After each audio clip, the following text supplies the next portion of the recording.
Boa noite a todos. Então, essa é a nossa primeira aula da disciplina de Direito Penal 2. Esse vídeo, ele vem em caráter complementar àquela aula que já foi postada ontem no portal para vocês. Então, lá vocês têm uma versão ampliada desse vídeo, o conteúdo lá está de forma mais extensa, mais especificada. Aqui nós só vamos trabalhar os pontos mais importantes dos institutos da desistência voluntária e do arrependimento eficaz. Então, esse vídeo não afasta a necessidade que vocês acessem o portal, baixem o conteúdo, estudem aquele conteúdo e quando forem postadas questões, vocês também devem realizá-las e encaminhá-las pelo portal, gente. É muito importante que a gente utilize essa ferramenta nesse momento que as nossas aulas estão EAD, tá? Então, devem utilizar o portal para comunicação, para estudo, para envio de material. Qualquer dúvida que vocês tiverem, vocês podem me procurar, vocês têm meu e-mail, ou mesmo pelo portal, ali naqueles grupos de discussões que vocês sabem bem utilizar, ou ligar para a secretaria. A secretaria segue funcionando normalmente por telefone. Vocês podem ligar e pedir assistência que precisarem, se tiverem alguma dúvida com o uso do portal, ok? Mas vamos lá então para a nossa primeira aula de desistência voluntária e arrependimento eficaz. Onde é que esses institutos estão previstos? Gente, esses dois institutos estão lá no artigo 15 do Código Penal. Dentro desse mesmo artigo, eu tenho essas duas figuras. Na primeira parte, eu vou ter o Instituto da Desistência Voluntária e na segunda parte, a do arrependimento eficaz. Olhem lá, o agente que voluntariamente desiste de prosseguir na execução, aqui é desistência voluntária, ou seja, o sujeito que interrompe com a prática de atos executórios ou impede que o resultado se produza. Aqui é o arrependimento eficaz, ou seja, ele já percorreu e já praticou todos os atos executórios. Então agora só resta a ele evitar que o resultado se produza. Nessa hipótese é o arrependimento eficaz. Só responde pelos atos já praticados. Gente, desistência voluntária e arrependimento eficaz são tratados como ponte de ouro na doutrina. Por quê? Porque o sujeito, o agente do delito, consegue retornar ao campo da licitude. Ele tem à sua frente um resultado materialmente possível e alcançável. Só que ele, por ato voluntário, decide parar e não continuar praticando atos executórios de determinado delito. Ou seja, ele desiste da prática daquela conduta. Ou ainda, ele pratica todos os atos executórios, mas evita que o resultado se produza. Então, nessas hipóteses, ele não vai responder pela forma tentada daquele crime que ele pretendia praticar inicialmente, mas ele vai responder apenas pelos atos já praticados. É uma espécie de estímulo para que as pessoas não pratiquem ou pelo menos não consumem delitos. Vamos a outra nomenclatura que aqui é bastante importante. Tentativa abandonada ou qualificada. É comum, e vocês vão encontrar tanto na jurisprudência quanto na doutrina, esses institutos sendo chamados dessa forma. Não se confundam aqui. Tentativa abandonada ou qualificada não é tentativa simples. A tentativa simples é aquela que está prevista lá no artigo 14, inciso 2º, que é quando a gente também não chega ao resultado pretendido, mas por circunstâncias alheias à sua vontade. Ou seja, por ele, chegaria ao resultado pretendido, mas ele é impedido de atingi-lo. Aqui não. Aqui, na tentativa abandonada ou qualificada, o sujeito desiste por ato voluntário ou evita que o resultado se produza por ato voluntário. Então, não podemos confundir esses dois institutos, pois apesar de ser tentador, tentativa simples, tentativa qualificada, são institutos absolutamente diferentes e com consequências jurídicas muito diferentes. Conforme nós estudamos lá na tentativa simples, vocês devem lembrar que o sujeito tem apenas uma redução da pena, pois ele não chega na consumação. Mas aqui o que nós temos é atos já praticados. Então, o sujeito responde apenas pelos atos já praticados. Então, vamos tomar cuidado com essa diferença. Seguimos. Desistência voluntária. Aqui eu pontuei 4 características que são as principais da desistência voluntária. A primeira é que o sujeito não esgota todos os atos executórios que tem à sua disposição, ou seja, ele desiste de prosseguir com o iter crimes.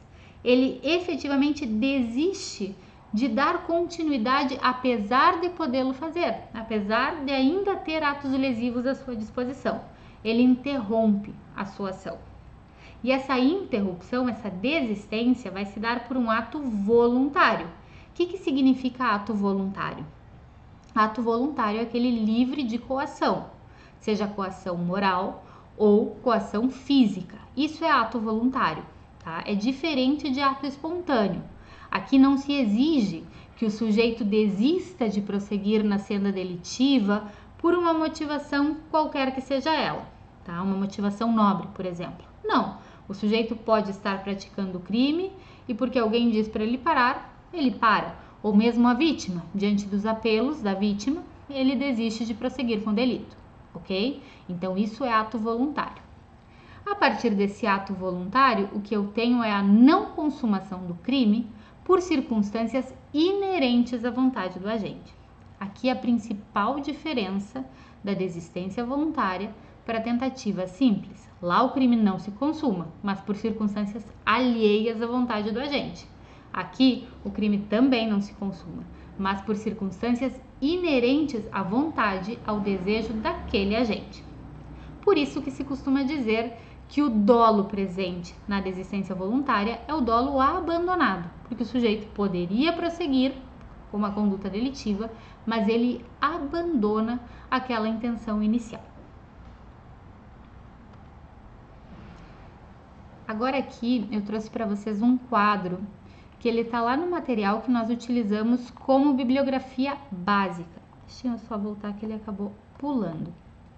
Diferença entre tentativa simples e desistência voluntária.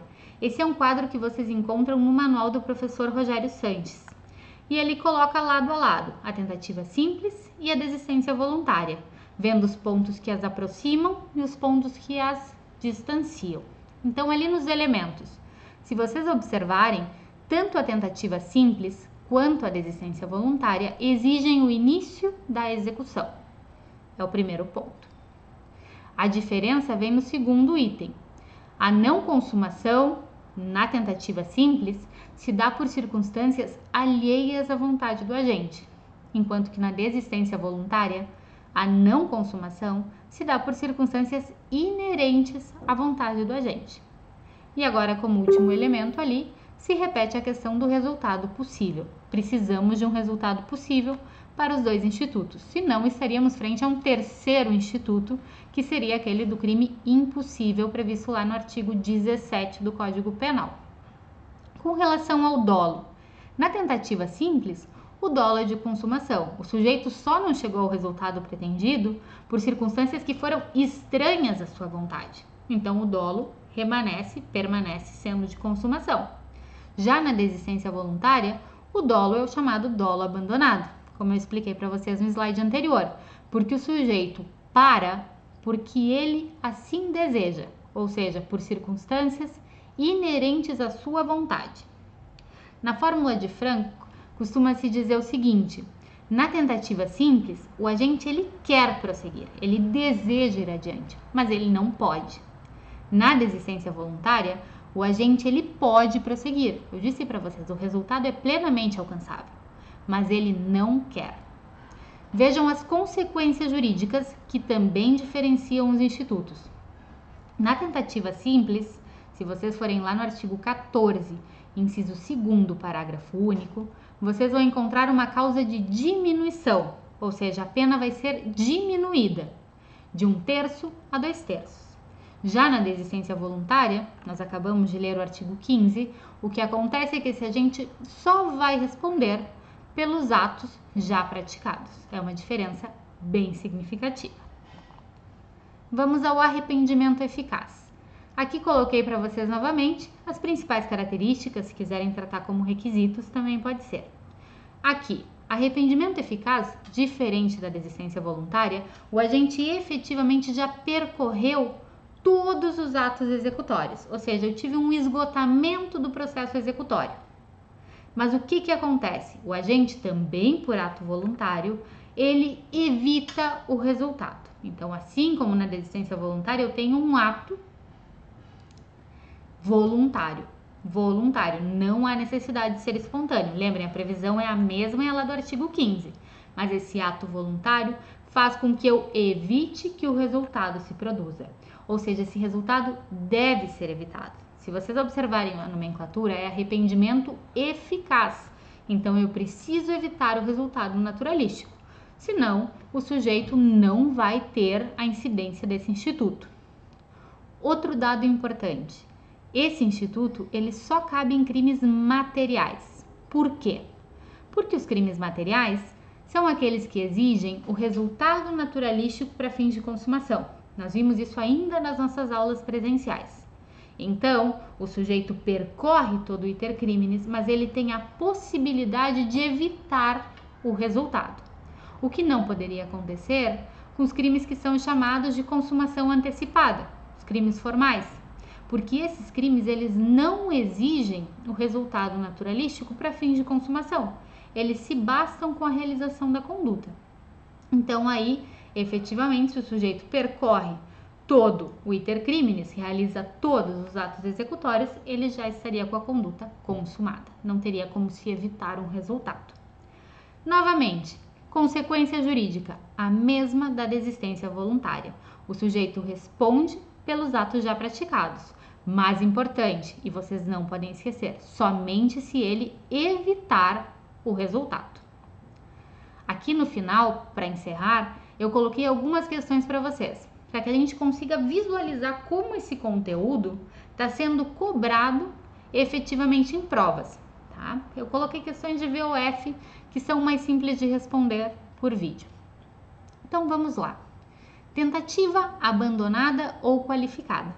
Ocorre quando há interrupção do processo executório em razão de o agente não praticar todos os atos de execução do crime por circunstâncias alheias à sua vontade. Gente, verdadeiro ou falso? Falso. Eu acabei de falar para vocês que essa é a principal diferença. Se vocês estão com o código aí, lá no artigo 15, sublinhem o voluntariamente. Porque a tentativa abandonada ou qualificada é o artigo 15, não é o artigo 14. É o artigo 15, é a desistência voluntária e o arrependimento eficaz. E aqui o sujeito desiste de prosseguir com os atos executórios ou evita o resultado por circunstância inerente à sua vontade. E ali está o erro quando fala em alheias à sua vontade. Número 2. Tentativa incruenta. É aquela em que o agente, arrependendo-se posteriormente, pratica atos para evitar que o crime venha a se consumar. Errado. A tentativa incruenta é uma espécie de tentativa simples. Sim?